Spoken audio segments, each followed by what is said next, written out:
RRB, l'invité du matin. Bonjour Jean-François Bodin. Bonjour Nicolas. Le confinement strict est donc levé pour laisser place à un confinement allégé depuis ce matin. Alors qu'est-ce que ça change? Pour y voir plus clair, vous recevez le porte-parole du gouvernement. Christopher Gégès, bonjour. Bonjour. Merci d'avoir accepté notre invitation au lendemain effectivement des annonces par le président du gouvernement et le haut-commissaire d'un allègement très allégé. Il y a très peu de mesures qui restent en vigueur, on va y revenir.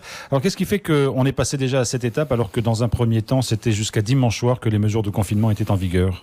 Ouais, vous savez, la période de confinement avait été prolongée samedi dernier par le président du gouvernement et le haut-commissaire suite à la détection d'un cas dit local. Il nécessitait des investigations complémentaires des personnes contacts de ce cas positif. Les investigations concernant les vols de Wallis et Futuna n'étaient pas terminées. Toutes ces investigations sont terminées ou quasi terminées, ce qui nous a permis de montrer que la propagation du virus était faible en Nouvelle-Calédonie. Et donc nous avons pris des décisions qui étaient proportionnelles à la circulation du virus. On va encore une fois revenir sur ces décisions, mais pour autant, il faut rester vigilant. Le président du gouvernement l'a rappelé hier. Il y a encore des gestes de bon sens, j'allais dire, qui doivent continuer à être mis en place. Oui, bien entendu. En plus, on a des capacités de réanimation hospitalière qui sont malgré tout limitées. Donc, on n'est pas encore sûr que le virus ne circule pas totalement en Nouvelle-Calédonie. On a un risque qui est très faible, qui est faible, mais c'est pour ça qu'on a souhaité maintenir le port du masque, maintenir les gestes barrières obligatoires et une certaine distanciation physique. Comme ça nous permettra dans 10 jours d'y voir encore un peu plus clair et peut-être d'avoir un troisième cran finalement de déconfinement total. Alors aujourd'hui, qu'est-ce qui reste en vigueur parce que la plupart des mesures ont été levées, notamment pour tout ce qui concerne le transport. Il n'y a plus besoin d'attestation, de dérogation, etc. En revanche, les rassemblements de plus de 50 personnes en extérieur sont, eux, interdits. C'est exactement ça, c'est-à-dire que l'attestation n'existe plus, c'est-à-dire que l'attestation qui servait pour l'ensemble des déplacements a été supprimée. Toutes les activités économiques et sociales sont autorisées et un certain nombre de protocoles sanitaires sont mis en place pour quelques secteurs d'activité, mais on a sur le secteur notamment des transports des gestes barrières à mettre en place, peut-être un siège sur deux pour certains transports pour permettre cette distanciation physique. Et pourquoi ces rassemblements de 50 personnes? Quelle est la jauge? Enfin, comment elle a été décidée? C'est justement par rapport à notre capacité de réanimation, c'est-à-dire que au-delà de 50 personnes, on voit que ça peut être un cluster qui est important et on n'arriverait pas à soit identifier les personnes contacts, soit à toutes les isoler. Et ensuite, s'il devait y avoir contamination, il pourrait y avoir une saturation de nos services de réanimation ou d'unités Covid. Donc cette jauge de 50, elle est là pour ça. Je précise bien que c'est pour les rassemblements extérieurs où il n'y a pas de listing et on peut pas tracer efficacement les personnes. Pour les établissements professionnels type bar, restaurant, salle de spectacle ou autres qui sont en capacité d'avoir un listing, le respect des distanciations sociales, des gestes barrières, là on peut aller au-delà de 50. La jauge se fait naturellement en fonction de la distanciation entre les personnes. Alors, pas de rassemblement de plus de 50 personnes en extérieur, vous avez expliqué pourquoi. C'est les mêmes raisons qui ont dessiné la fermeture des discothèques pour une semaine supplémentaire? Oui, c'est exactement ça. C'est-à-dire qu'on voit, je comprends que les gérants de discothèques pâtissent encore une fois de cette décision, mais par mesure de sécurité, encore pour 10 jours, on était en incapacité, et je pense que tout le monde peut le comprendre, de respecter de la distanciation sociale dans une boîte de nuit où finalement on est là pour faire la fête et la distanciation sociale est quasiment impossible.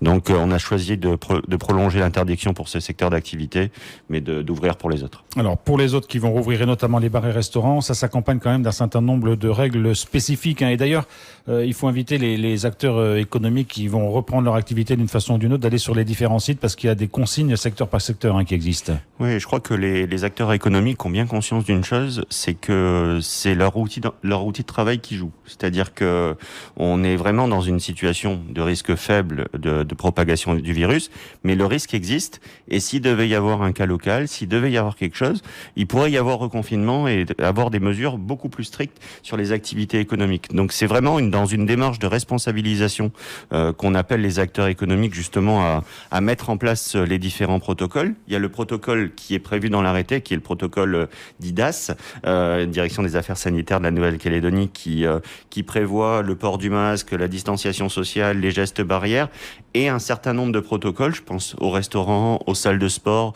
aux salles de jeu ou à différents secteurs d'activité, salons de coiffure et d'esthétisme.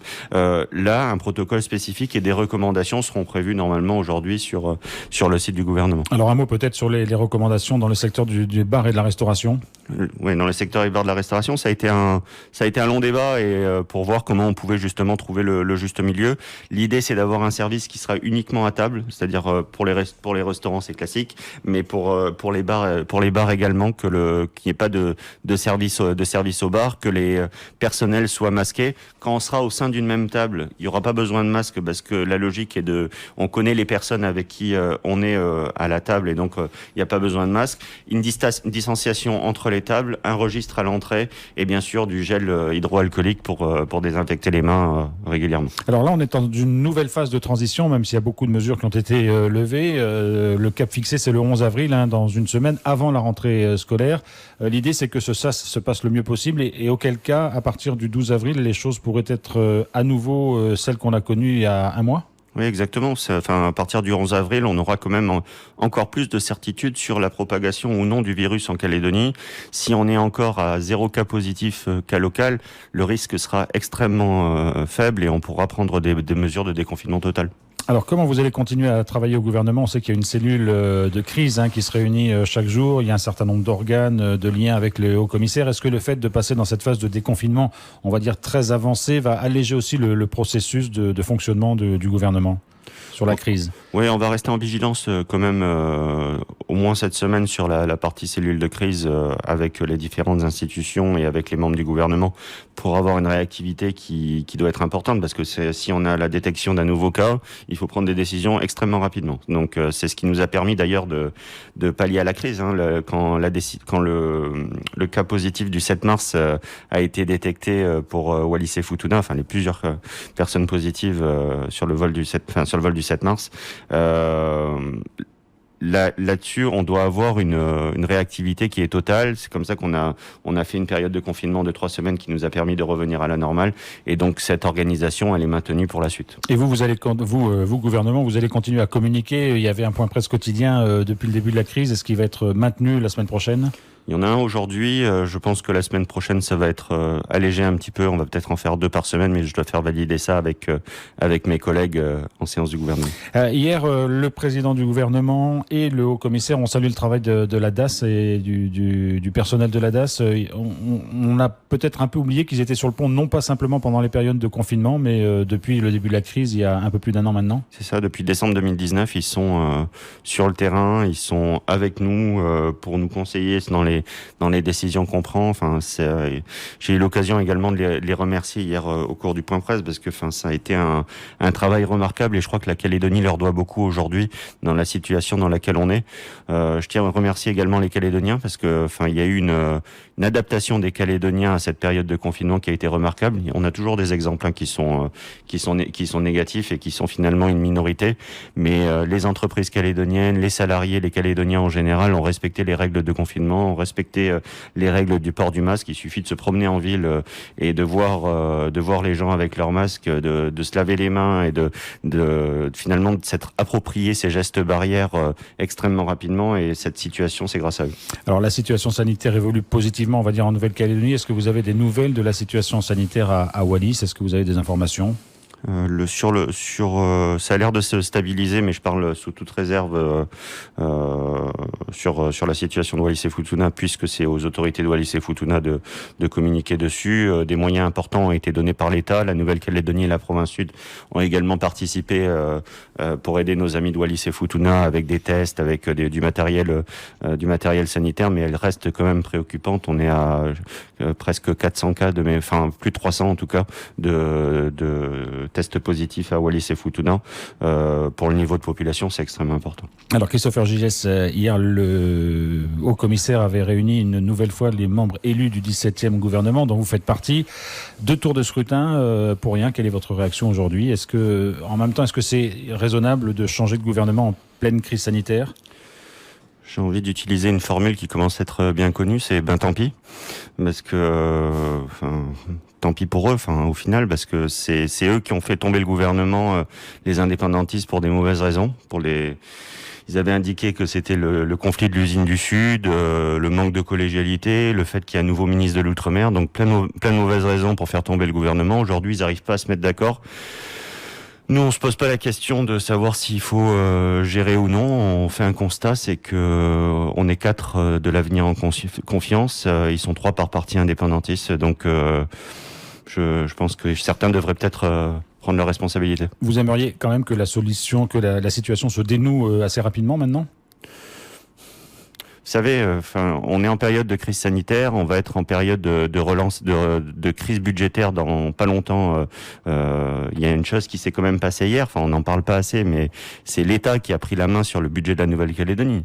J'ai entendu Daniel Goa sur une autre antenne dimanche soir indiquer que c'était une chance que la France gère le budget de la Nouvelle-Calédonie. Si c'est le projet indépendantiste, ce sera bien qu'il le développe pour le prochain référendum, parce que on a eu une autonomie qui a été extrêmement élargie ces dernières années, qui nous a donné beaucoup plus de compétences, qui nous a fait une particularité de la Nouvelle-Calédonie au sein de l'ensemble français justement pour gérer ces compétences. Et aujourd'hui, le résultat de la démission des indépendantistes, c'est que l'État prenne la main sur le budget de la Nouvelle-Calédonie. J'espère que chaque électeur indépendantiste se rend compte de la symbolique de la chose. On va arriver au bout de l'exercice. C'est-à-dire que là, on est vraiment dans une situation où on a dû gérer une crise sanitaire en affaires courantes où on a dû empiéter sur des compétences et tordre le cou au droit sur certains textes qu'on a dû passer. Là, sur la partie budgétaire, fin avril, on va être dans le mur. C'est des gens qui vont pas être payés au Midi-Pôle, c'est des gens qui ne seront plus remboursés dans les comptes sociaux. Donc, il va falloir prendre des décisions sur la question du gouvernement et que chacun fasse preuve de responsabilité. Christopher Gégès, merci beaucoup d'avoir été avec nous ce matin.